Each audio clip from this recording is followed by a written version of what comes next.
In this video, we're going to continue our series of good games that could serve as Christmas gifts for people.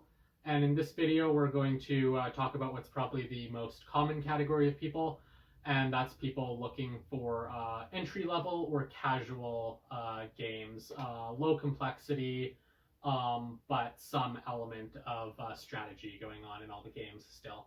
Yeah, exactly. If you're watching this video, you've likely heard of games such as Monopoly, The Game of Life, those quote-unquote classic staples, and these are games which we're going to recommend over those ones. We think that there's some great things going on here, and like Hal said, there's not undue complexity. All of the games we're going to show in this video are pretty accessible. So if you played a game like Monopoly and you liked it, and you think you're interested in trying out some more board games, this is great. If you like board games and you like casual board games, we've got a lot of good suggestions for you as well. Yeah, and if you like more complex, demanding games, but you have friends who don't, these games are known to be kind of good gateways into higher complexity levels in games. So if you start a person out with these games and they enjoy them, they're probably going to be willing to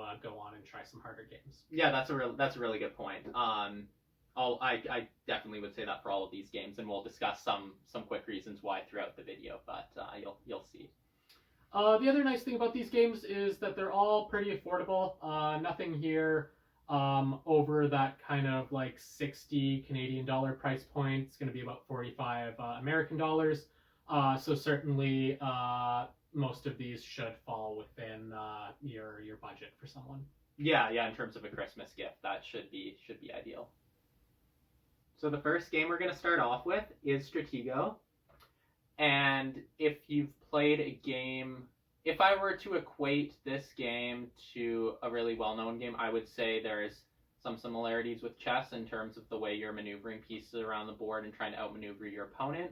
This is definitely more of a board game kind of form. You got the theme of Napoleonic Wars. Yeah, exactly. And in terms of the way the pieces work, it's interesting. This is a 2-player variant. There are, if you're someone who generally plays board games with a few other people, there is a 4-player Stratego variant, which I've heard on good authority is a lot of fun. So there's options for you there as well. That one accommodates 2 to 4 players. This is the 2-player version, so if you are only playing with 2, we recommend this one, but definitely bear in mind that there's one to accommodate more players if that's what you're interested in. So what, do you have anything to say about just the general things about the game?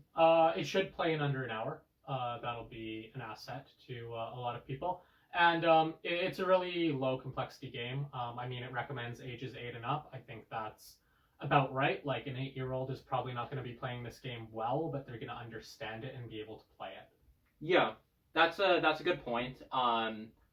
A lot of the games that you're going to find in this video, they won't be too difficult to learn, but they all have good elements of strategy in them that you can play the game without being all that strategic with the game, and the game will function well, and you can have a great time. And then there's also room for you to make strategic plays as well.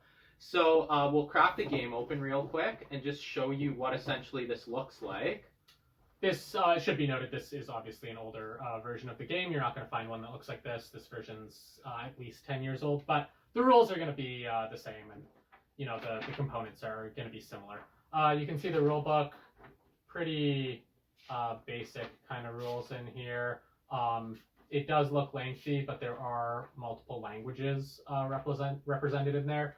And we'll explain the basic rules. It's a very simple game. Yeah, and you should, if you're someone who doesn't really like reading rule books, you find that's a bit intimidating, a bit of a barrier to getting into games. You're already on YouTube if you're watching this video, so you can give any of these games a search, and you'll be able to find lots of tutorials or how to play videos. So this is what the board looks like. Like Hal said, because this is a much older version, the board's going to look different, these components are going to look different, but the essence of the game will remain the same. So essentially, it's the board would be like this. Hal would be on this side, I would be on this side. We would each have our bag of pieces. One person's red, one person's blue. And you can see it's a game of hidden knowledge. So I'm going to deploy my units on the little hexes, and he can't see what the units are. And that's important because the units have values ranging from 1 to 10. And the higher the value of the unit, basically, the more capable it is of killing your opponent's units. So if my unit runs into one of his units, they're going to fight. We're going to show them to each other so we can see what they are and that we're not cheating. And then I have a 9, so if he had a 7, I would have killed his unit. No, this is a 6 here. So. Okay, yeah, so I move onto his space, we show each other what we've got, and I kill his unit because a 9 is higher than a 7. He now knows that my 9 is here, so he has to remember that knowledge. And I'm probably not moving the 9 every turn, so maybe the next turn I move this unit, and he's, we're going to have the whole bag of units are going to start on the board, and we're both going to have to remember where each other's units are. And then we're going to have to move our units in a tactical way that's not going to result in our high value units getting eliminated. So this explains the mechanics of the game, but we haven't addressed how you win. And this isn't a game where you're just smashing back and forth and it's last man standing. There's an added strategic layer, which is that we're hunting for our opponent's flag. So you win by, literally capturing your opponent's flag. So one of the pieces that we have deployed will be the flag. And it's going to be hidden somewhere on our board.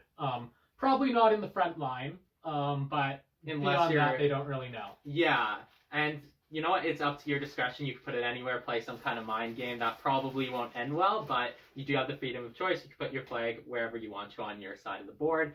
And yeah, it's the first one to capture the opponent's flag. So aside from just the tactical jockeying back and forth of different value characters, generals and whatnot, soldiers, it really is about hunting down the flag. So it's about thinking where might they have put it? Why are they defending this more heavily?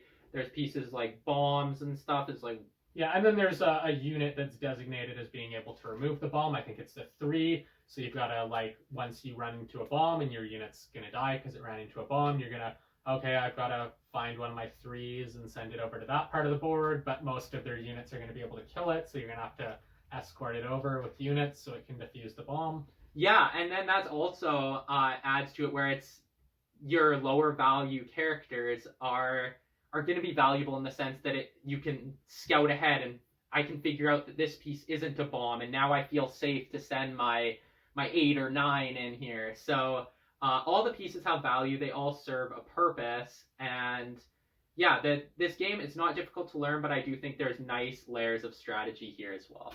Yeah, there's no real complexity to the board. The only thing worth noting is that there's 2 choke points in the center of the board.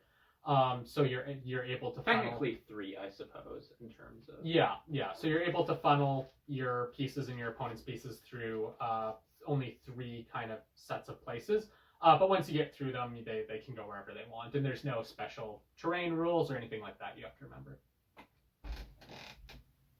So Stratego is going to come in for probably about 45 Canadian dollars. That's 35 American dollars.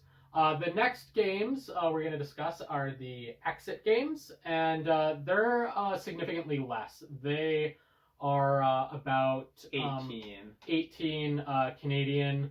I think that's about 15 American dollars. These ones are very affordable, and if you know someone who likes physical escape rooms, these could be a really good gift, especially given that in a lot of places around the world, you're not going to be able to go to a physical escape room right now. Yeah, that's a really good point. Given the global pandemic, if you're looking to find a gift for someone who does enjoy escape rooms, these honestly are a good replicant of that in terms of they're sort of bringing an escape room type experience to your own home. And the puzzle...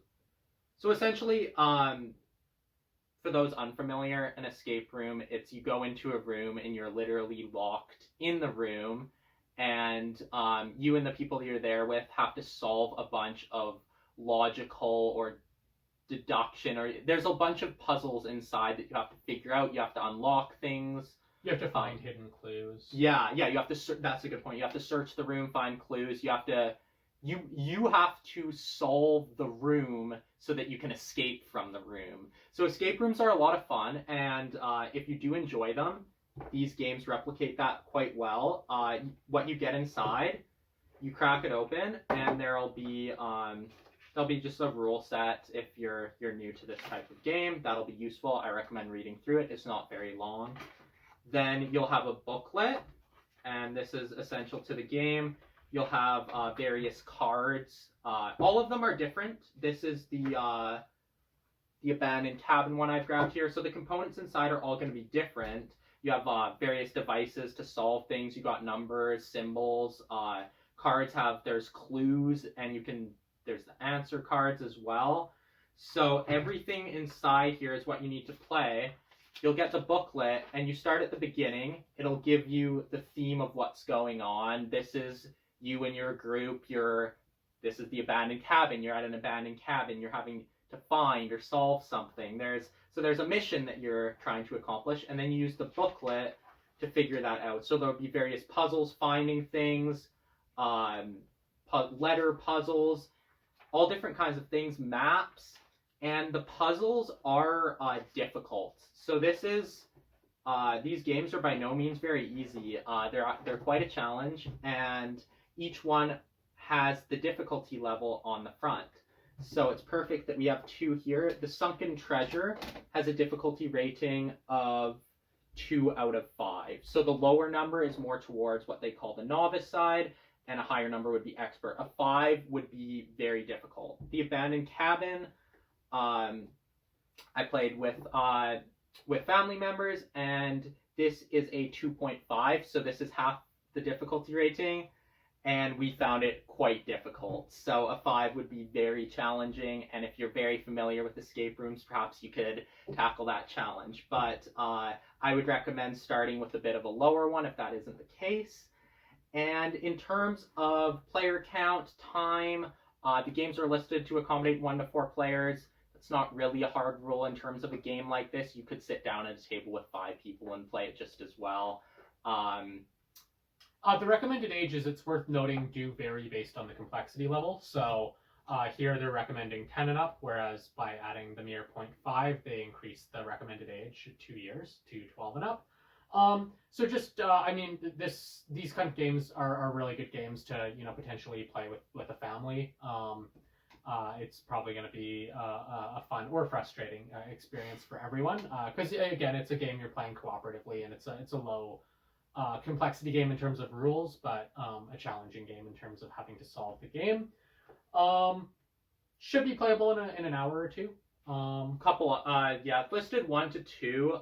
You actually do measure the amount of time it takes you, and then there's a score chart in terms of how well you figured it out based off how long it took you, and you can see the score and how well you did.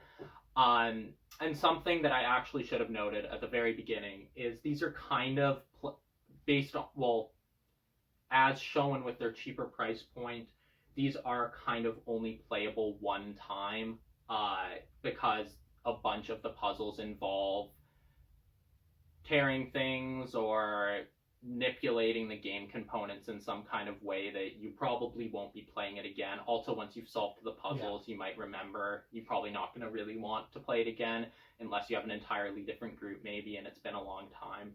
You could gift it to a friend though, like the game itself. Oh no, I guess. Well, no, I think there was stuff where I can't entirely remember. If you want to preserve the game and for a second group to play, you could always set components aside instead of tearing them. Yeah, it's probably not really going to be what you're wanting to do, but because it's not too expensive, you'd probably buy a new one. But it's a fair point. You can do that if you so desire. And for about 18 Canadian dollars, if you entertain 4 people for an hour or 2, you're gonna have gotten decent value out of that. Yeah, absolutely. And I'm trying to think, I think there was something else I wanted to add, but it's escaping me.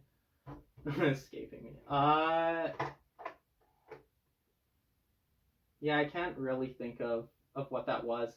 Well, oh, actually, no. I remember. It's that if you are someone who enjoys more casual games, you don't really like reading a rule book or rules, and you like just being able to sit down with your group, dive right into the game. This is a really good option for that because the rules are very short, and like Hal said, it's all about just the game here. So if you're that type of person, and you haven't tried one of these, go ahead and try one. I highly recommend it. Yeah, who it might not be for, like people who aren't good at solving puzzles, people who like aren't good at thinking quickly on their feet, And people even who then, don't like really challenging situations. Although you could try to get them a less challenging one. yeah, and even then, even with all those complaints, you could still pick some of those apart in terms of, well, like you still have a group, maybe someone else will be able to help figure it out. I guess if someone likes games and likes solving things, they'll probably have a pretty good time with this. And And it's much more like it is a social game. yeah, Like board games are all social games, but like even more so, like the point of this game is to have a social event. yeah, exactly. You're gonna have to work together. There's only like one booklet, so you're gonna have to pass it around, gather around, all look at it. This is what I think this means, or oh, I figured out how to solve it. Then someone else might chip in and have an idea how to do this and what that means in terms of this, and etc. So there's a lot of moving parts, a lot of interactions between the players, and that's really what you want out of a game. So Next up is Splendor. Splendor is more expensive than the Escape games, but it's one that's replayable. So you're probably going to get better value out of it if you give it a couple plays and everyone's having fun. It's going to come in around 52 Canadian dollars. That's about 40 US dollars. So still pretty affordable as far as board games go. It is a slightly smaller box, but pretty good price. yeah, in terms of the casual games on this list, if you're someone who's a big fan of casual games, this recommendation is right near the top of my personal list. It's accessible, and then there's a lot of depth there as well. I think this is a really good. This is an excellent game for someone who enjoys casual games. We'll get into why, and we'll kick that off with just the various game stats, which are that it accommodates 2 to 4 players.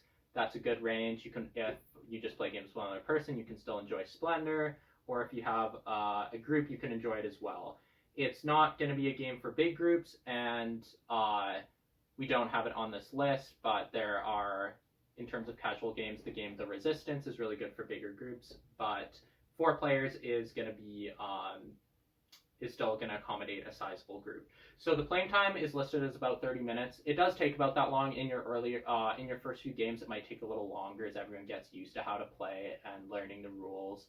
But in any game, your first game is never going to correspond to that time given, just because you don't know the rules at all and you are going to be frequently looking things up, especially as a game increases in complexity. Not to suggest that Splendor is, but the more complex a game is, the more you're going to overshoot that estimate. Yeah, definitely. If you're not really a fan of longer games, don't be concerned by that. Most games will take around that time, maybe a little longer. Some, once you are more familiar, maybe even a little shorter. And it's also a game where it's a race to get, I believe it's the first one to, when someone gets to 15 points, then it's the round of turns finishes, and another player could actually win if they're able to get to a higher point value by the end of that round. So it's the game life could vary in terms of the way people are playing, perhaps, but generally that's a good estimate. So with I'll cut my rambling here, and we'll show you what it comes with.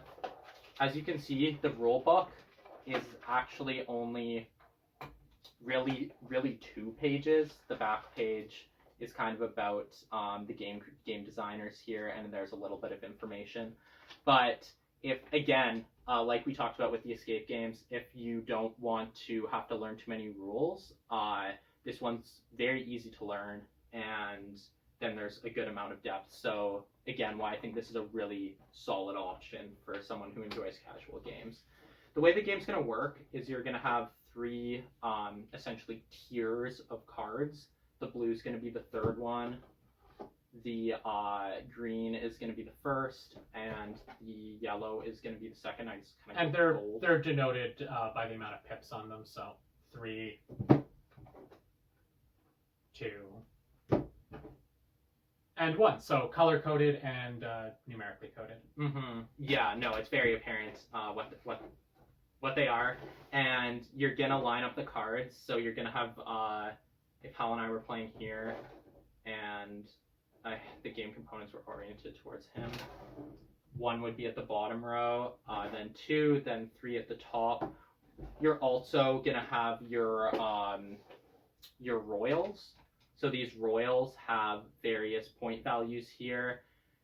I guess I haven't really even touched on the theme yet, which is an important part of this, and that's that you're a gem crafter and you're trying to become the gem crafter for these various royals. So you're trying to be the best gem crafter in the region, which is attracting the attention of the royals. So the royals here have point values. You're going to mix them apart, and you're going to set 3 of those aside at the beginning of the game. And that's hidden knowledge, which 3 are set aside? No, they're going to be face up for all players to see. And each one's going to have numbers here. So this lady here, this royal, she has 4 black cards and 4 white cards. So once we've accumulated 4 of those cards in our play area, for example, this would be a black one. It has the black gem symbol there. Then if Hal had 4 black cards and 4 white cards in his play area, at the end of that turn, he could gain the attention of this royal and claim the royal and add 3 points to his score area. So that's what the royals do in terms of the game. It's just about, you're going to reveal 4 cards from each level, and these are the cards which players are going to be able to play. So if I am the first player and it's the beginning of the game, there are 3 things. Well, there are 3 things you can do on your turn. You can either A, buy a card, B, take 1 gem of 3 different colored gems, or 2 gems of 1 color, and these gems will just be set aside. And then there are these gold cards as well. The third thing you can do is reserve a card. So buying a card requires gems, and the gems that card requires are listed at the bottom of the card. This one requires 1 diamond and 2 of the black gems to buy. Just to speed that up, say I had these, well, to buy gems, let's say I buy a black, a white, and a green or something. Then Hal would go, he could buy gems. Eventually, once I have enough to buy this, say I have 2 blacks and a white, I pay those gems back to the bank, buy the card. Now this card's in my play area, and I always have 1 blue gem to go towards my purchases. You build up an economy, you got an engine going. Some of the cards at the higher level that you can buy are a lot more expensive, but they offer points. That will help you get to 15. First one to 15 wins and gets, it's the finest gem crafter in the land. And do the cards refill as they're taken by a player? Yes, yeah. So that's a good point. Once I buy this blue one here, you would replace face up. So there's always 4 face up at each level, unless the deck has run out, in which case you do not replace. There's no kind of reshuffling because people will have the cards in the play area. The third action, I didn't really describe it. That's if you want to reserve one. Say I think I'm getting close to buying this one, but Hal has a similar amounts of gems there. You can reserve a card, so that's take it, place it face down. When you reserve, you also get a gold, which is a wild gem and can be used towards to account for any colored gem in a purchase. So you can use that as a bit of a denial strategy. Maybe Hal's really close. He has 6 blacks. He's probably going to try to get this big 5-point card if my turn's before. Maybe I could just reserve that card and deny him that one that he was well suited to buy. Yeah, so you don't want to go all in on one type of gem. Yeah, no, you wanna kind of have a diverse economy built up, and then it'd be easy to buy lots of different gems. Spent a lot of time explaining the rules here, but it's a really good game, and very highly recommend it for a casual gamer if you like the theme of gems, the pieces. Something to be noted actually is the quality of components here. It's very high. The pieces are like poker chips, basically. They have a really nice feel to them. The art is nice. And I think for the price point, this is high quality components. So everyone has heard of D&D, and Munchkin is a rules light card game take on that tabletop role-playing game. It's a very affordable card game. It comes in at around 33 Canadian, be 25 US dollars. This is the core Munchkin game, the fantasy dungeon crawling setting, and yeah, it's a pretty intuitive, easy to understand game. The objective is to level up your character faster than everyone else by killing monsters and getting treasure in the dungeon. Yeah, you're basically racing to become the most powerful character in the dungeon. And there's lots of like funny cards with funny art or funny jokes on them. Yeah, it's like a parody on D&D, really, kind of. So there'll be like, buy the GM pizza, go up a level, and there's lots. So if you enjoy D&D, I think you'll find the jokes here to be quite funny.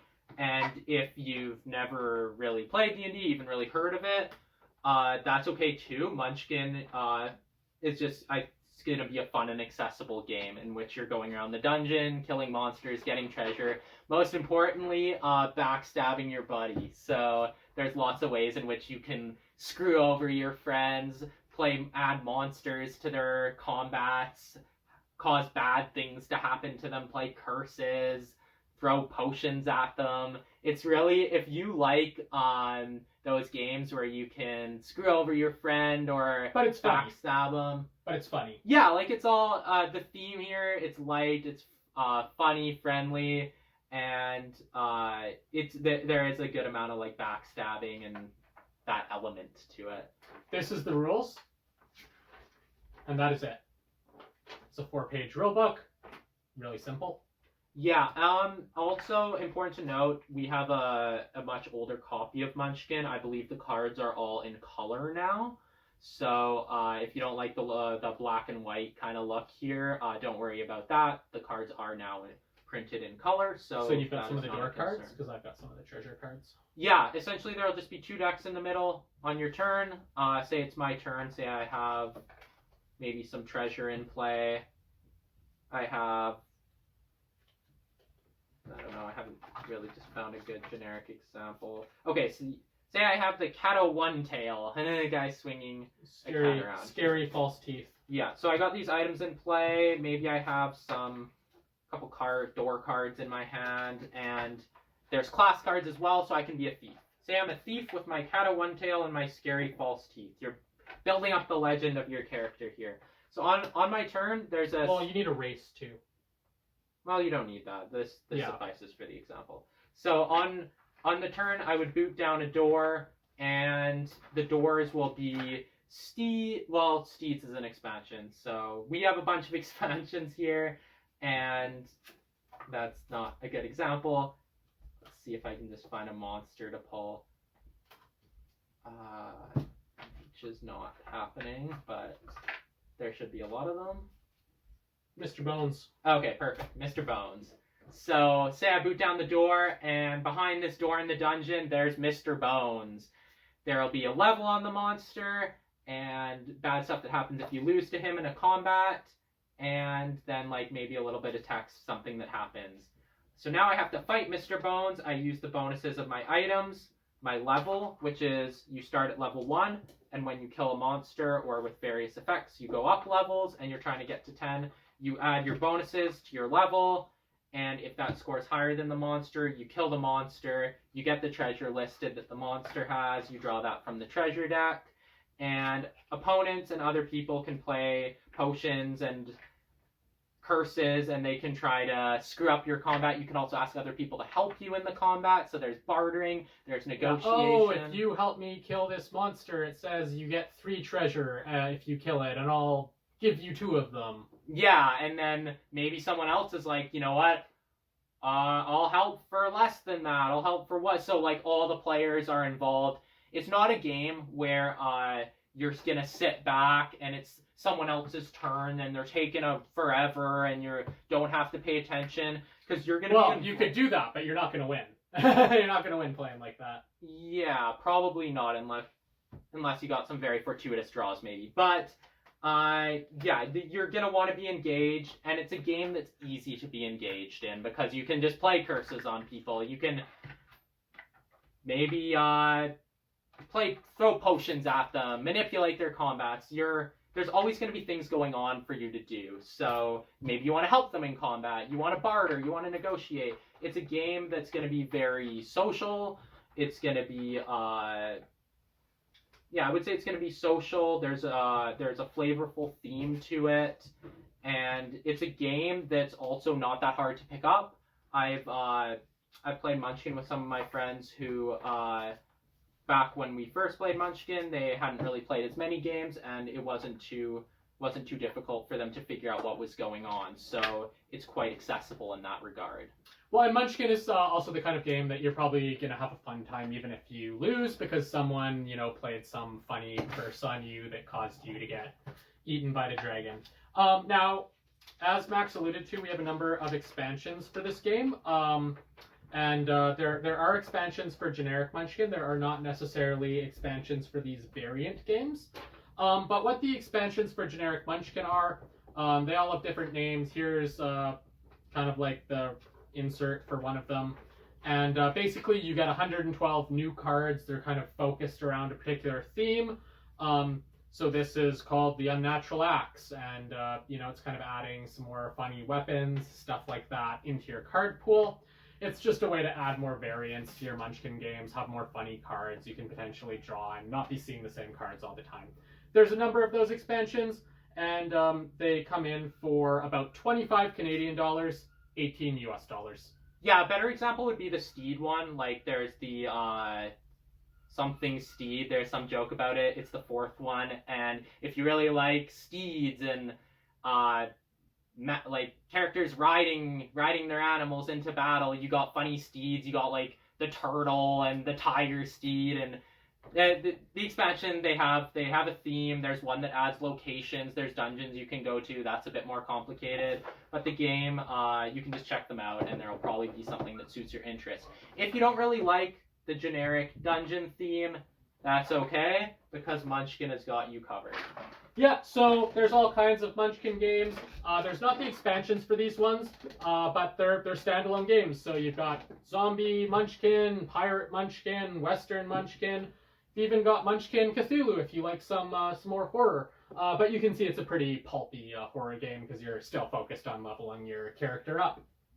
Yeah, the Apocalypse one's a lot of fun too. The Zombie one's really interesting in that this is the one where you are the zombie, and it's really like reverse the roles of Munchkin. You're the zombie. You're actually trying to go eat like regular people, and the monsters, the like bad guys, are actually just like regular humans. Like I think you got like the gym teacher, and he's a hard one to kill. Then it goes all the way up. So yeah, in Munchkin, the monsters range from level 1 to 20. So there's stronger ones, weaker ones. You got like the action hero who's level 20. So Zombie one's really cool if you like zombies. That could be an option. You got Pirate. Yeah, there's a bunch more even beyond this. Super Munchkin, vampires. Really whatever theme you're interested in, they probably got you covered. And if not, you can look at them and there'll be something that at least you might find interesting. In terms of price points, what does Munchkin cost? I already mentioned that, but it costs 33 Canadian dollars, 25 US dollars. Yeah, and in terms of expansions? The expansions come in for 25 Canadian, 18 US dollars. Okay. So yeah, fairly affordable, and it's a very social game. So if you like playing games in a group, Munchkin accommodates groups as well. In terms of player count, really it's however many people you want to play with. So that's a really good aspect to this game. If you got a group of like 7 people, Munchkin could be an excellent choice. Next up is Catan, formerly known as the Settlers of Catan.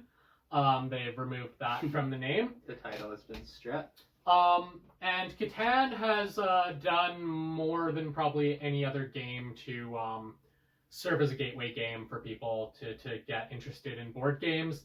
It's been out for a long time. It's an immensely popular game.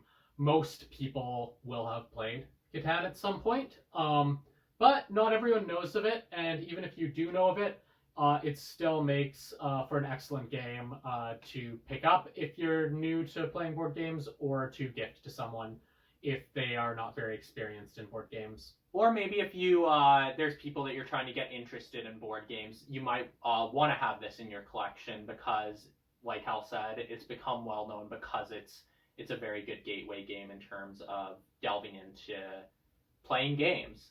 So what is it? So the premise of Catan is that there's, in the base game, there's a single symmetrically shaped island, and the island has resources on it. Those resources are wood, wheat, sheep, and brick and ore. And those are represented by areas of the island. So an area will be like a mountainous area, and that's where you're going to mine ore from. Another area will be like farmland. That's where you get your wheat from. There'll be like pasture lands, kind of more hilly areas. You can put sheep on those. Or you're not actually placing sheep. That's just where you collect the sheep resource from. And then finally, there's some quarries that you can get brick from. The island is surrounded by water, so ocean. And there are some locations where if you establish a settlement or a city there, you can use it as a port, which will help you trade resources. But basically, what Catan is, there are numbers between 1 to 12 placed on each tile on the board. You are rolling 2 6-sided dice whenever it is your turn. And whatever you roll, every player harvests the spaces that they have settlements on. So you can see this is a number 8. It's a wheat tile. And if someone rolls an 8, the orange player gets to pick up 1 wheat. There's another 8 over here. It's on the brick tile. So the blue player would get to pick up a brick. And you're trying to collect these resources to kind of further your own faction's settlements. So it costs resources to build roads to go to new locations of the map. It costs resources to create a settlement or a city. And it creates resources to buy development cards. It costs resources to buy development cards, which are a way to get points, or are a way to do effects to other people, or get positive effects for yourself. There's a lot of variance in that deck. Everyone starts with 2 settlements on the map, and you get to choose where those are put, but you go in order, so you can't have multiple people with a settlement in one location. And snake order, I believe. So the last person picking will then get to pick again. So if you've drawn to go last, don't be upset about it. It's actually a good That's one of the best spots. Because what you're trying to do is you're trying to understand math and the probability of these numbers being rolled on a 6-sided dice. And 2 6-sided dice. Yeah, 2 6-sided dice, and place your settlements accordingly. So 6s and 8s are really good places. Conversely, 2s and 12s. Those numbers shouldn't be turning up too often in the average game. So it's identifying what resources you need and what the optimal placement of those resources and the numbers is. You also want to leave room for expansion, because you can't, there has to be 2 roads between your settlements or your settlements and another player's settlement. So you can't place a ton of settlements right in the perfect area. And conversely, people, can build roads faster than you, get to an important area, and block you off from being there. So it's a game of planning, it's a game of understanding probability, and then it's also a game of negotiation with the other players, because you can trade resources with other players on your turn to ensure you have the resources you need. But of course, the other players are going to be wondering why you want that particular, like wood, and maybe they're going to ask a high price, or maybe they're not going to give it to you because they figured out what you want to do with it. As I alluded to, some of the ports, so you can see in this sample map where the orange player is, there's a 2-for-1 wheat ocean. That means because the person has built a settlement there, they can trade 2 wheat for any one of another resource. That's really good because when you trade with the bank, it's 4 of one resource for 1 of another. So that's not an efficient way to proceed. We just want to note this is not the actual map. This is the beginner recommendation. This is the beginner map. This is not the actual game board, though. Sorry. I see. We just want to show you what it's going to look like without going into all the pieces. Yeah, it's going to be tiles, and which is great because you have the freedom to then set up your own maps. So, I wouldn't call it a tile laying game because you're setting up the map at the beginning and then that's it. But you have the freedom of creating the island that you want to. Definitely start with the beginner map here that they've shown and assemble that. But in future games, you can make it how you want to. And then I think just to add on to what you said, at its core, I would say it's also an engine building game in terms of that once you've gotten your engine going, which has gotten lots of settlements down, and cities, then when those numbers are rolled, you're going to accumulate more and more resources, which help you buy more settlements and cities. And how do you win? It's worth noting there is a built-in mechanism you can use to try to slow a winning player down because that is the problem with a game of exponential growth is that once someone starts winning, they're probably going to be the winner. And that's the fact that whenever you roll a 7, there's a little black robber token, and you get to place it on one of the tiles of the board, and you can steal a resource from anyone who has a settlement on that tile, and then whenever that number is rolled, they don't get to collect from that tile. So you can identify what the tile is that is most valuable to the player in the lead and try to get the robber onto that tile. But because 7 is the number most frequently rolled, the robber is going to be moving around a lot because you have to move it when you roll the 7. But if you're playing with 4 people and one is clearly way ahead, all 3 other people will probably be using their robber on them. So there is a way to slow them down a bit. Yeah, it's also worth mentioning that you can also buy soldiers. So the development card deck, some of the cards in there are soldiers, and you can play them down, and they move the robber as well. So you don't have to be hoping to roll a 7. The objective of the game is to get to a predetermined amount of victory points. I believe off the top of my head it is 10. Each settlement is worth 1 victory point. Each city is worth 2. Given that you start the game with only 2 settlements, you have a decent way to go.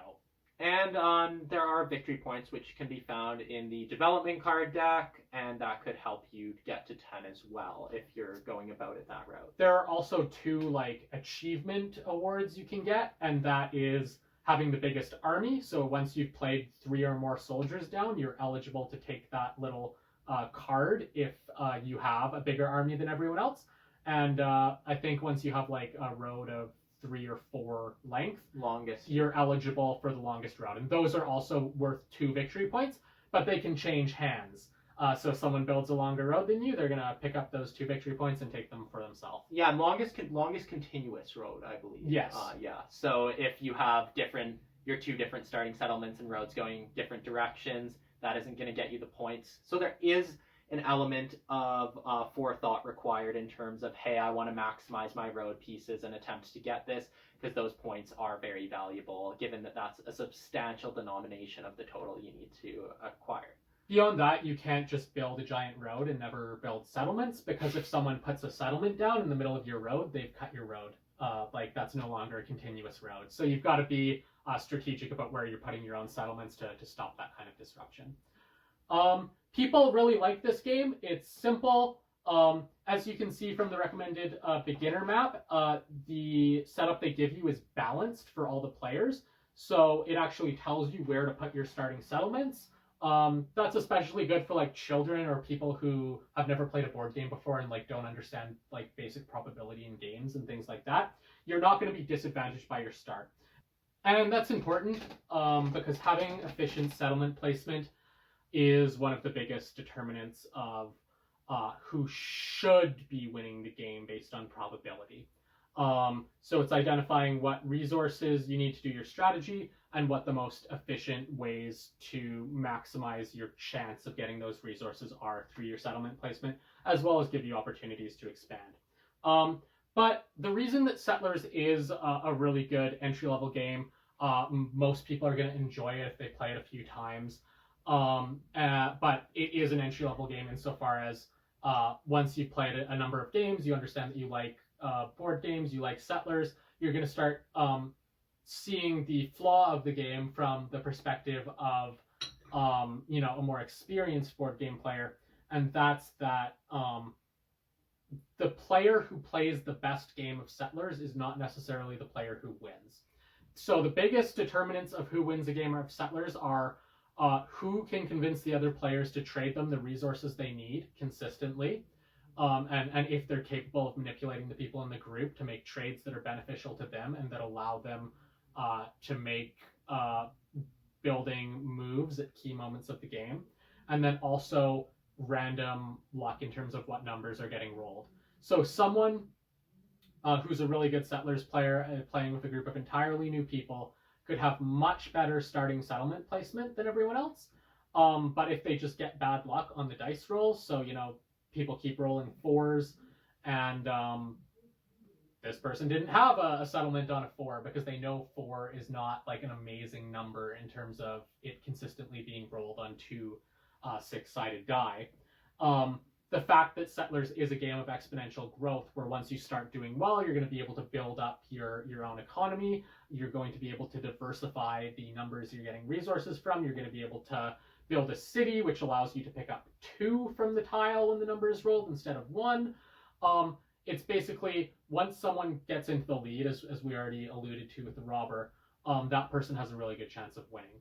So the most important part of a Settlers game is the earliest few goes around the group of players, the first few turns, and to see who's going to get into the lead, and if they don't quickly get disrupted by the placement of the robber, and people in the group are not the kind of people who are going to bully someone once they're in the lead, like not trading with them and using the robber on them at any time, cutting them off which with rows. In a game with a lot of new players is usually not something that's going to happen, because people find that mean, or they don't enjoy doing that to someone.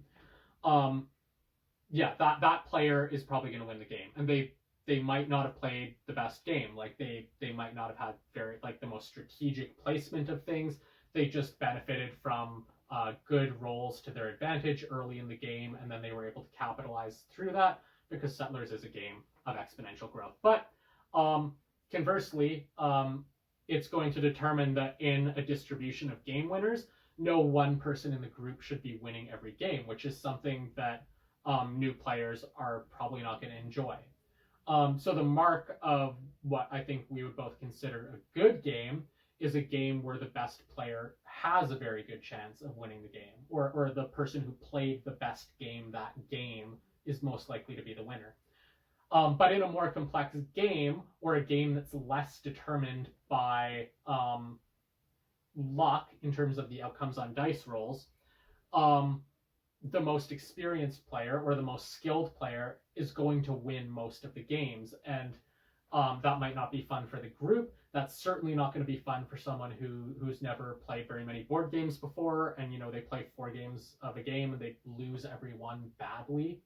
So Settlers is good because you can get the sense of engine building games, this is how I grow, so you can develop those kind of skills. But you're also going to have a decent chance of winning at least some of the games that you play of Settlers. Yeah, I disagree with one thing you said, which is that the mark of a good game is the one where the best player, or the player who's played the best game, is won. I think that's a mark of a good game, but I think it does depend on the experience you're looking for. Whereas there's people who, and depending who you're playing with, maybe you're looking for a more casual experience that isn't so much tailored towards the highest level of strategic play. So I think it depends on the experience that you're looking for in that instance. And if you're trying to get a game that's giving you good social interaction, because you should be getting good social interaction out of any board game. You're playing with your friends or people who have shared interests at least, and board games are social games. You sit down physically with people, and you're not sitting in silence staring at them as you play. You're going to have a conversation. Like, board games are really a mechanism to get people together and socialize. So if you're playing a game and you value that, you should be playing a game that has mechanisms built in it to increase social interaction. Yeah. So I think that's why I was saying, I think that... But most games are not that. Yeah, but I think it's also like, really at the end of the day, people are playing games because they're fun. So I think a good game is whatever gives that group of people in that instance a fun experience. And I think that a game where the best player doesn't necessarily win can still be a fun experience for everyone, and I would still classify it as a good game. What I would say is if you're the best player, it might be a frustrating experience for you. It depends on the person, I think. Yeah, no, that's true. And at the end of the day, you probably didn't have a bad experience because you were still socializing with friends. But yeah, so Settlers is going to give everyone a pretty good chance of winning. There is enough luck built into the game that there should be a variety of winners, unless people are like falling for the trades that one player is making every game, which shouldn't happen. People should learn from their mistakes. Well, yeah, it will inevitably happen in most likelihood, but then if people recognize that it happened. Yeah, if you realize the same person swindles you every game, hopefully you're gonna adjust your behavior. And if it happens again, then I mean they played you again, so good on that. Yeah. So another nice thing about Settlers is that it is a tile-based game. So once you get better at Settlers, you don't need to be playing with a pre-made map. You can make a more complex map. You can make little like inlets that are like less valuable because you're only going to be able to put a settlement that's touching one or two tiles. But then you can put like the good numbers there or the good resources. You can add a lot of complexity and make the settlement placement harder for people to figure out where the good areas are. That adds a lot of new life to the game. You can make up your own house rules. So for instance, you can make it so people have to like build a road to each other's settlements to be able to trade with each other or like have a shared port. And that's going to like increase the complexity and the amount of choices people are making in the game because, maybe I never built roads, but now to trade with people, I have to build roads. So that's maybe going to change my behavior. So there's a lot you can do with what comes in the core game of Settlers to change the experience you're having, make it a little more complex, and make it consistently interesting. It's not like you play 10 games and you understand exactly each place on the map and you're stuck with this. Yeah, exactly. Being able to make your own map, I think, like you said, adds a lot of life, because otherwise, if it was the same map every time, after a few games, everyone would know what the best few spots are, and then it's really whoever gets those at the beginning probably has a good chance of winning. So the new maps are a good thing to explore if you've played a number of games already. One other thing worth mentioning is that this is a fantastic game for not children, because we have our video for like younger children, but once you're looking at like probably like grade 5 and up kind of children, and you want a game to like teach them about like probability and like how to like build an engine in a more casual game like this, Settlers is perfect because it actually I don't know if it's going to show up on the camera, but each number that you put on a tile has a number of pips on it. And the number of pips basically visually denotes for players the quality of that number in the context of the probability it will be rolled with the 2 6-sided die. The best ones are even in red.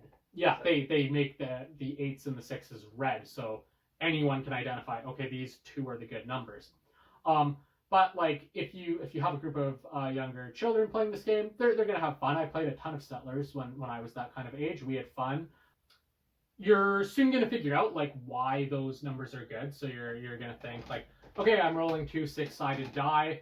Why is it that these numbers are coming up more often? Why is it that I'm visually being told these are better numbers? And one, if you play enough Settlers, you're gonna see through empirical experience like, it is true, these numbers do come up more. I rolled the die 200 times over my games of Settlers that I played, this month. And they're right. Like, so why is that? And then you're going to be able to see, you're going to look at your die rolls and okay, so there's more combinations of numbers that can lead to these outcomes than there are the 12. There's only one combination that can lead to the 12. So it's a really good way to like understand probability, to get an understanding of probability before that's even really being taught substantially, like in a math class kind of setting. And this is really a better way to learn because you're going to learn through having a fun experience and seeing it happen yourself. So it's I want to say real world example, but also it's within a game, so that's interesting. But yeah, it's a fun way to learn. And yeah, I mean, I think that's really valuable for younger children. On top of that, they're going to be learning lessons about like efficiency. So like, why am I losing most games? Oh, I'm trading 4 cards for 1 card, and the person who won was trading 2 cards for 1 card, and that's just more efficient. That's probably why they're beating me. Maybe I need to like look into doing that. You're going to learn about how to build like an efficient engine. So like, okay, this is my really good tile that's like getting me all my important resources, and like this number is getting rolled a lot. I'm going to put a city there so I can get double the resources when those numbers are rolled. And those are all skills that are going to be valuable like in a lot of other games, especially like casual, kind of like more Euro games. Like those kind of skills are really good. So Settlers is doing a lot to train you to be good at playing other games without being at all complex itself. yeah, it has a very low barrier of entry. There's a lot of reasons, all those that we've just discussed, as to why it's become such a popular gateway game, and I think it's for good reason. If you're new to games and you haven't played this, you really should check it out. If you aren't new to games but you really like casual games, I think this is just another option to add to your repertoire. Yeah, I think Catan is a big enough cultural phenomenon. Like most people, especially most like people under 30, I think that you have a conversation with will have played Catan at some point in their life. Like their friend had it, or they went to a board game cafe, or they've heard of it. Like it was mentioned in a TV show or something. Yeah, it's really at that level now. Like the Big Bang Theory, they're playing Catan. Yeah, so if you haven't played Catan, you should, just to understand what that experience is, and you'll probably learn some useful skills in terms of like other board games as well that could help you out if you ever play other games. There are a number of expansions for Catan. We're not going to get into all of them, and they're all costed similarly though. That is the big expansions. First of all, it's worth mentioning that the main experience of Settlers is a 2 to 4 player game. Maybe you want to play with your family. Like Settlers is a good game to play with your family. Maybe you have more than 4 friends you like to play games with. That's fine. There is a 5 and 6 player expansion. It basically adds some more tiles, so the map is big enough to accommodate those extra players, and then gives you 2 new colors with all the tokens to play with. That comes in for about 35 Canadian. It's a little pricey. Honestly, it's a little pricey for what you're getting. But it allows you to have that experience with 5 to 6 friends. So if that's what you want to do and you are playing like more than 1 or 2 games of Catan, it's going to be worth the money. That 35 Canadian is about $26 US. Then there are like the bigger expansions that add more substantive elements to the game. I'm not going to discuss them all. There's 4. They all kind of do different things, so you can look them up and see like what additions to the game seem most interesting to you. But the one that everyone should get who has played a decent amount of core Catan and is enjoying it is Seafarers. And that's because Seafarers solves one of the biggest balance issues of the core game of Catan. And that's that there's 4 resources, there's 5 resources. There's wheat, sheep, brick, ore, and wheat. There's only 5. Wait, you just listed wheat twice. Wood. Wood, wheat, sheep, ore, brick. Yeah, sorry. And they're used in building different things or buying different things. And once you've played like 3 games of Catan, you're gonna figure out that sheep is like by far the most useless resource. You only use it in 2 of the things you can do, and you're just gonna say, okay, I can easily trade to get the 1 sheep I need to do this building, the other resources are all used in more things, and they're used in more valuable things. And when one of the 5 resources in your game is just clearly worse than the others, that's a bit of a problem. So what Seafarers does is it makes it useful, because Seafarers, I mentioned you can kind of create a different island using the core settlers. But what Seafarers does is it adds, it basically builds in that you're going to build multiple islands. And I think everyone kind of starts on the home island, but it's a little bit small, and you want to go out and you want to get to the other islands to kind of diversify. And to do that, you have to have sheep, because sheep are in sails. That's how you make sails. So you need wooden sheep to make your little boats, and you build them like roads, and you go to the other island. It's like roads on the ocean. And it's a really good way to address one of the biggest problems with settlers. On top of that, it adds a new resource, so gold, which is like whenever you roll gold, you can pick up whatever resource you want, so it's really valuable. But there's a limited amount of gold tiles, so people are really gonna like race to get to them. And then it's adding some like additional ocean tiles, I believe, just so that you can make those islands more effectively. So it's adding to the exploration theme for people who like that, but it's also just addressing kind of that balance problem that sheep was a worse resource. And you're going to really get more play out of settlers with Seafarers. It's adding a lot. If you play with 5 to 6 players, you also have to buy the 5 to 6 player Seafarer expansion. So if you want to play Seafarers with 5 to 6, you have to buy Catan, 5 to 6 player Catan expansion, Seafarers, 5 to 6 player Seafarers expansion. So yeah, there's Catan. And I guess it's worth mentioning that the other expansions, you also have to buy the 5 to 6 player version associated with the expansion to play them. So if you're playing Catan with 5 to 6 players and you get some expansions, it's going to be pretty pricey. But, you know, if you're getting all the expansions, you probably really like Catan, so it's worth it. Again, I recommend Seafarers the most of the expansions, but if you're getting a gift for someone and you know that they really like knights and like that kind of thing, there's an expansion that focuses on that. So, you know, above all, know who you're buying the gift for. The last game that we're going to recommend, and probably our favorite, one of these games is Carcassonne. It's another classic. It's been around for a long time. We have the Rio Grande Games version of the game, well-known board game company. But this is an older edition. It is now published by Z-Man Games, so it's going to look different, but it should be like the same game inside the box. Yeah, it's Carcassonne is a pretty big classic. You may have heard of it before. It's been very popular, like Catan, for good reason. I prefer Carcassonne. I think I like the theme more, but I also think there's more going on in terms of the game. Well, Catan has a good theme too. But anyways, Carcassonne this really is a tile laying game. So essentially there's going to be various, a ton of different square tiles that will show you what that looks like. That's the point tracker there. That's just going to, you're going to put one of your meeples on it, which Classic you've probably seen a meeple before.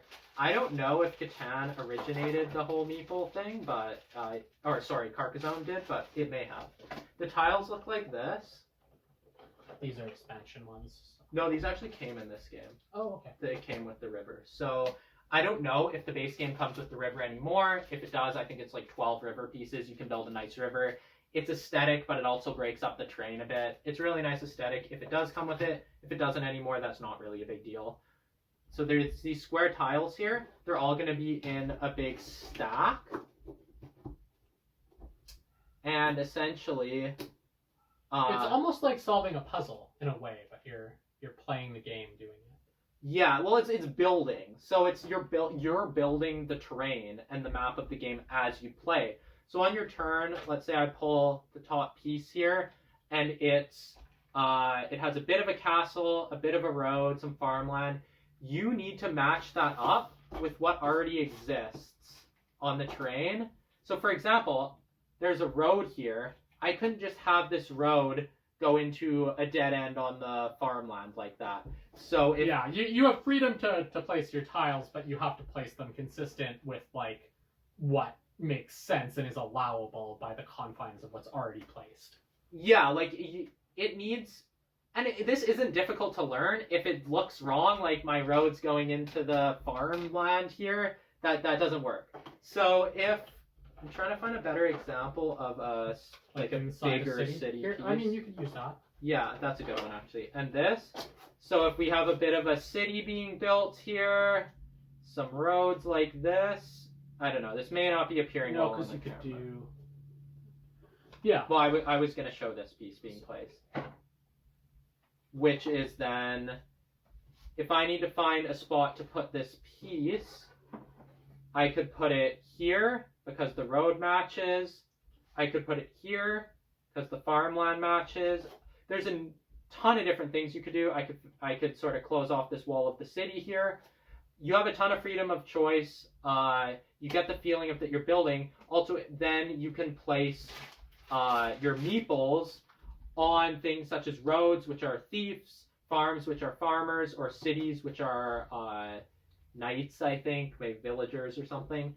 Well, and you get points for completing the city, right? Or the road. Farmland is interesting because that's tallied only at the end of the game. So farmland does usually end up being worth a lot of points. So using farmers is really important. Knights are great too. Even roads, if you get a nice long road. Oh, actually, there's another one, which are cloisters, and those are monks. So I don't have a like church monastery piece tile here, but you can put them on monasteries, and I think those are worth like 9 points once you complete all the terrain around them. So you really have the feeling that you're building the land here. You're building sort of like a kingdom. Well, every game is going to be very different, which is an asset. Yes, yeah. If you're someone who wants to buy a game and play that game a lot and get a lot of play out of it, maybe your budget for games, you're more into just playing games casually once in a while. You don't want to buy a whole ton. You want to have one that you can just play over the course of time, really. This is a good option because, like Hal said, it's going to be different every time. It's going to be vastly different every time in terms of how the tiles come up and how your map looks. But you have good strategy in like being able to forecast what the map is going to end up looking like where good worker placement is. Like, do I want to like make this city smaller so someone else isn't the one to finish it and like net the benefits? But like, I also don't want to build cities that are like 2 tiles big because that's tiny and like not efficient. And I'm not going to win doing that. Yeah, I think I haven't played in a while. I think you may be able to put down a knight even before the city's finished, or it may only be when it's finished. So maybe you can negate that. But without getting into the intricacies of it, you'll be able to figure that out in the rules. There's lots of tutorials online because this is a popular game. But yeah, this is a great game. There is a lot of strategic depth here, but again, like all the games on this list, it's not very difficult to learn. It's really, you're literally just pulling out the top tile, seeing if you can put it down somewhere, and then seeing if you want to put one of your meeples on the tile, whether it be on the road or the farm or whatever's on that piece. So there's not a ton of things that you need to remember or rules you need to know on your turn, but there's a lot you can do with your turn in terms of where you put your piece. The core game, you're going to get a lot. Like we said, each game's going to kind of turn out different. The rules are relatively simple. It's an easy game to teach people. And you're going to get tons of replayability because the games are all going to be different. And you're actually going to get a sense of like building the landscape. Like you're going to get some sense of like the history of what's going on in this place that you're creating. Really nice. And you should be able to pick this up for 52 Canadian dollars. That's 40 US dollars. So already a ton of replayability just out of that. But there are a lot of expansions for the game, and they're all pretty affordable. They're generally priced at about 23 Canadian dollars, or 18 US dollars. And they all add different like little rules or different themes to the game. We've got 2 here. There are many more. But in this one, you can see it's kind of like about building towers in the land. And this adds components that you can capture your other people's followers and lock them up in prison in your tower. And you can build towers and put guards to watch over your people to stop this from happening. And it adds like a new way to play because now you're building up in addition to building wide, and there's multiple strategies going on, and you probably want to find a synergy between the two. Yeah, if you're someone who likes like the look of games, the boards, the tiles, and the way just manipulating game pieces, that's great because you actually are building things and you get really nice visuals of literally there'll be a tower like this tall and that's over here and now I have my city here. And it's very nice aesthetically. Another great part about the tower expansion is it adds the tower itself, which is just a nice way of stacking your tiles. So the tower looks like this. I'll just dump these tiles out here. Yeah, and you store your tiles in there, and it's nicer than just having stacks on your table. Yeah, so now you have this nice, cool tower here that you can show all your friends. And the stacks before, we just had them strewn about. It organizes it nicely. You have 2 rows you can put them in. Players can just draw from the top to grab their piece.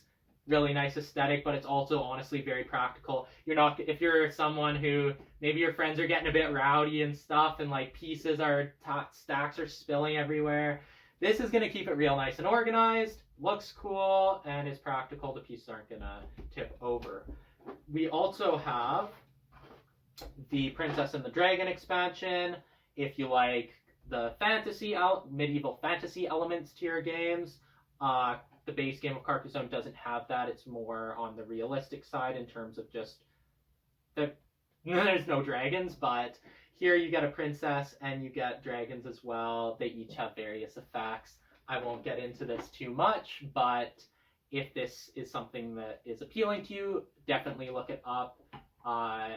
I think this is a very fun expansion. I believe there's portals, tunnels, and things as well. So it's a lot of fun. It adds a lot also. So what's worth mentioning is that Carcassonne, you only need to buy 1 expansion to play with 6 players, and that's the Inns and Cathedrals expansion. It's going to add new tiles, so it's going to add inn tiles, it's going to add cathedral tiles. Those are both like new things going on in the game, so it's going to increase complexity, it's going to increase choices, it's going to make the game more fun in that regard. But it also like adds the ability to play with 6 players. And what's to Carcassonne's what the publisher has done well from the perspective of someone buying the game is that unlike Catan, where they're clearly just seeking to profit off larger groups of players, and every expansion you buy, you now have to buy the 5 to 6 player expansion for like more money than it's obviously worth.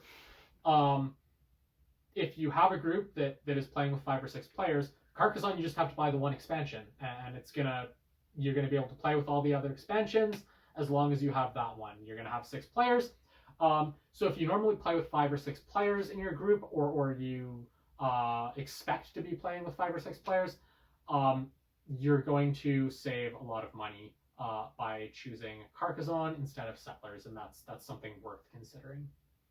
Yeah, I think another point to a potential caution is in terms of in Carcassonne there is more strategy than Catan, so if it's not just the case there's more strategy, it's that the players who are playing with strategy appropriate to the game are more often going to be the winners of the game.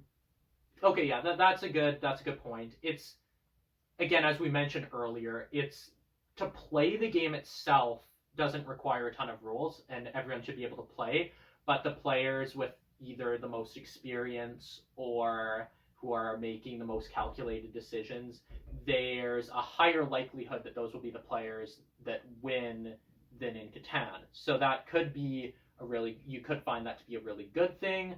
It could also be a potential thing to be cautious about if one of the players you're going to be playing with is brand new to games, and maybe they might be discouraged if they're not ever winning the game. That's not to say that they won't, but they're far less likely to. Yeah, there's a less random element of who the winner will be than in Catan. Yeah, so what you really need to do is think about the person in question. And if it's a person who you think will be discouraged by basically getting beaten down in their first few games, like they play 10 games, they like finish second in one of them and they never win, this probably not the game to start them out with. Like they will understand what's going on, but it's a game that's gonna punish mistakes and reward like strategic choices. Whereas in Catan, the person who's playing better might win a few more times, but like there is a sufficiently random element to determining the winner that like if they play enough games, they should be able to get some wins unless they are doing something like really wrong. And then it's like Hal said, know the person. This could be the type of person who is either just there for the experience of playing the game itself and having a fun time with their friends, or they value that over winning. Yeah, and in that case, Catan has a great flavorful theme. It's a lot of fun. Laying the tiles is fun. You have the feeling of building something. You can see the board come to fruition over the course of the game. Or B, they relish the challenge of trying to outsmart or out-strategize their opponents. And even if they're not winning initially, maybe they're the type of person who doesn't mind that at all because they like the challenge and they want to try to figure out how they can win and derive a lot of excitement from eventually getting there. So yeah, if they're a competitive person and they're not a poor loser, Carcassonne could actually be a better choice for them because they're going to have a harder time and it's going to be more rewarding for them to win because they're going to believe that the win was actually because of skill. Because they orchestrated it through everything that they did throughout the course of the game. As opposed to the Catan where more about the numbers being rolled on the dice. Here it's... Yeah, and that's not what you're going to tell someone the first time they win Catan. But people who are experienced in playing Catan are going to know that that's what happened. Yeah, I mean, definitely. And that's not to take away from someone who won Catan. They likely played it well. They likely still played it well, but there's more depth within the game here, I would say. But yeah, it's not an intimidating game. I mean, it's a short rule book. It's basically like I'm putting pieces down. Can I fit them like it's a puzzle? And then where should I put my little guys to like try to figure out how I'll get the most points at the end of the game. It's a game you should be able to get a reasonably okay score the first time you play, but you're probably not going to win the first time you play. Yeah, so the core box lists a game length to be 45 minutes. To be honest, that's a little short. I was going to say, through our own experience, I actually think it's longer than that. I think that is a little short, especially with everyone's going to be talking. People are going to be thinking about their choices a little bit too. So I'd say leave an hour. Well, I would say an hour and 15, hour and a half, yeah. And I mean, that's an hour and a half is still relatively short. Like, if you're inviting people over to play games or you're playing with your family members and it's like, we're going to play a game tonight, like, as an event, people are going to be able to set aside an hour and a half, like, especially if they came over to your house for that. Yeah, it's not likely that someone has, like, came all the way over or you've gone over to someone else's house. 45 minutes, yeah. All right, I gotta go. It's not a game where you're gonna be, hey, do you have 4 hours? It's no, like an hour and a half is, most people should be fine with that. In terms of the game itself, because you get to make a lot of choices, it's not a game which is gonna really feel like it's dragging on.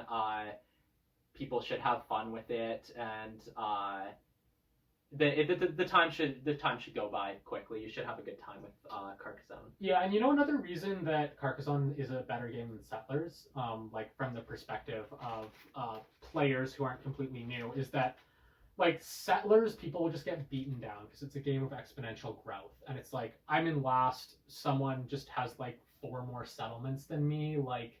Unless something crazy happens, I'm not coming back, and I'm sitting here for like 45 minutes waiting for the game to play out. I have not much impact on what's happening in the game. Like the statistical odds of coming back once you're behind. Yeah. Carcassonne is, to a much less extent, that kind of game.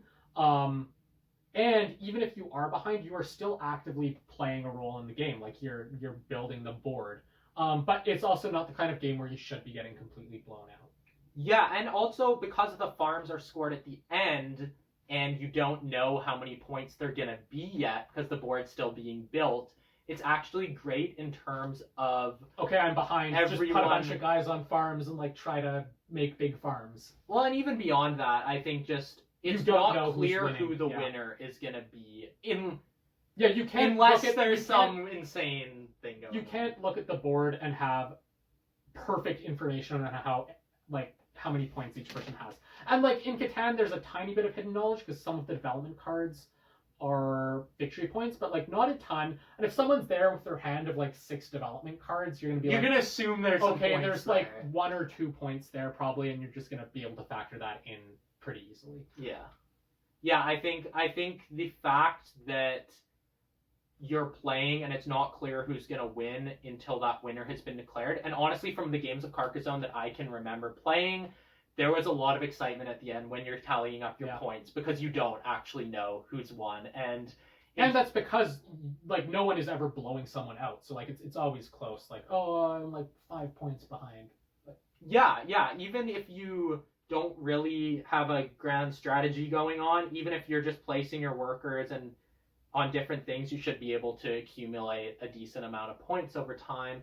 And yeah, I think in terms of it being a bit of a longer game than Catan, maybe by slightly longer, I think the fact that you don't know who's going to win until the end is a lot less demoralizing for someone who's then behind during the game, like we've said. And especially someone who knows the game well. Like the first time someone's playing Catan, they might have the delusion that they're going to come back because they don't understand like the way that the exponential growth is driving everything that happens in the game. But if you've played enough Catan, you're just going to sit there waiting for the game to end. And like honestly, like if you've played a lot of Catan and you fall far enough behind at the start, you can honestly tell like within about 3 turns, not 3 rolls of the dice, but like 3 goes around the circle, Full game turns. that there's probably like a 95% chance you're not winning that game, and now you're just gonna sit there for like an hour watching other people play. And there's limited things you can do to interact with the game besides like making really favorable deals that are going to determine the winner, and that's like kind of a crappy thing to do as well. So yeah, it's not very enjoyable if you know like that the game is driven by exponential growth and that you've fallen behind the curve and like the luck just hasn't been with you. Whereas in Catan or within Carcassonne, rather, sorry, you're going to be more engaged with the game because you're actively building the map, and on top of that, it's far less likely you're getting completely blown out in this game. Yeah, the fact that the points are all tallied up at the end and that not all.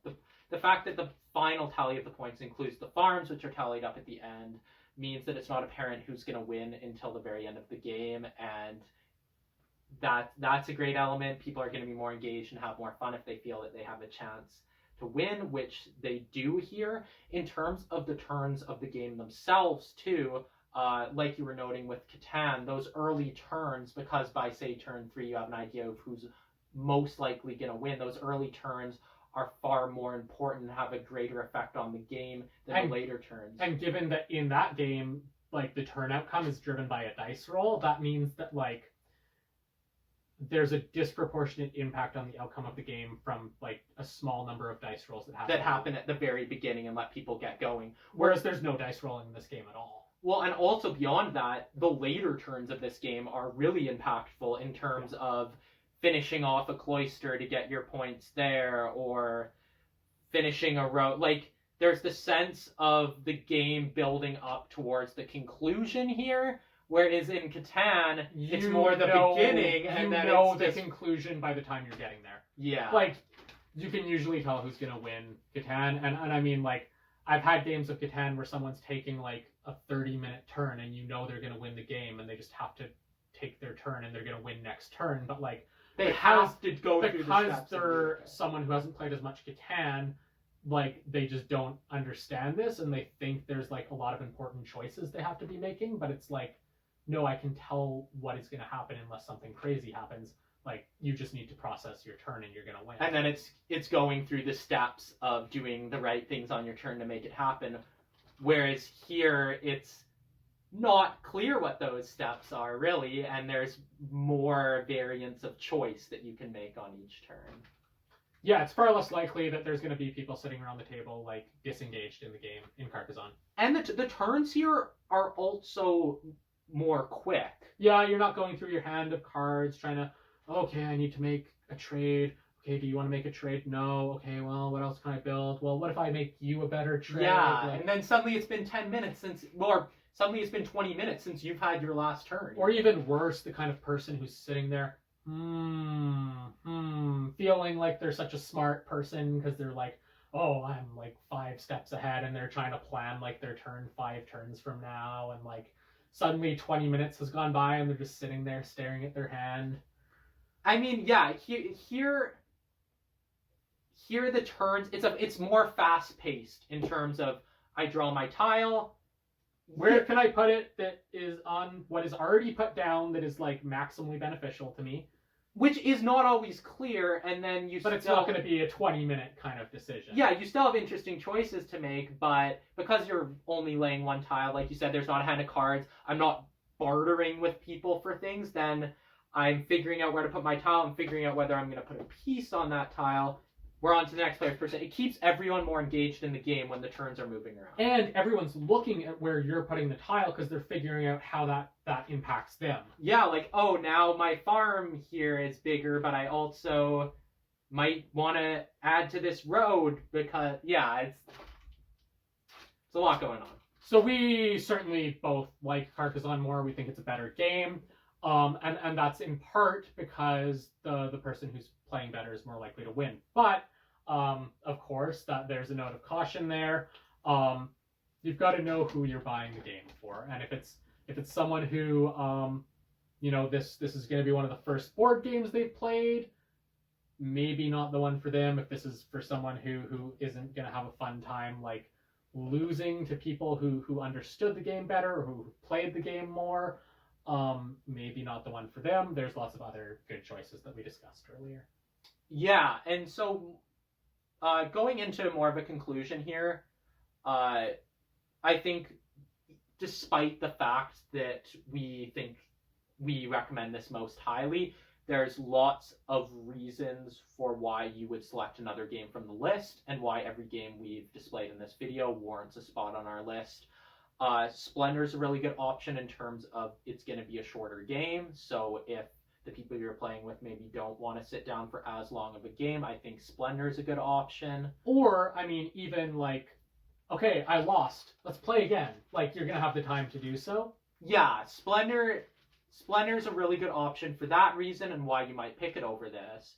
The exit game, if you're buying a game for someone who really likes escape rooms and likes solving puzzles, and the cooperative nature of things, the exit game I recommend highly, and I think that is likely the best choice on this list for that person. Munchkin, in terms of someone who likes humor. Yeah, Munchkin. If you have a group of friends and you like kind of backstabbing each other, but it's in a jovial kind of goofy way, and you're playing cards, and Munch is also a great introduction to card games. So if you're trying to get the person going that way. Yeah, if you have a lot of card games you want to play with your friends, but maybe something like Legend of the Five Rings or Netrunner, that's much beyond what you might want to introduce them to. So in that case, Munchkin's a really good option because it's very easy to learn, it's funny, it's humorous. Munchkin's also really good for groups. I think if you have a larger group, Munchkin's great for that. The game system accommodates that. And you don't have to pay more to play with more people. No, it's just, hey, however, Munchkin's a game that you can play with however many people are there. And yes, beyond one. You yeah, need to. Yeah. No, I yeah, get. So Munchkin is a good option for a variety of players. On the note of like the number of players, if you know that you predominantly play with 2 players, Stratego is probably a really good choice because by design it's for 2 players. It's set up in a balanced way to play with 2 players, and the adversarial nature of a 2-player game is really built into Stratego. Yeah. Munchkin is, you can play it with 2, but if you're generally only playing games with one other person, there are probably better options unless you're really drawn to the theme and the nature of Munchkin, in which case definitely go ahead and get it.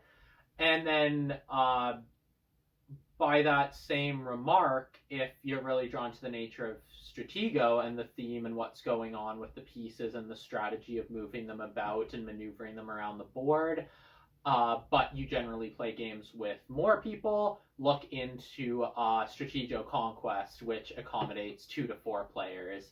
And like Hal said, if you're only playing with 2, you can just get the other one. But I think it's nice to have the option of being able to play with a couple more, so that, while being more expensive, might be a good option for you.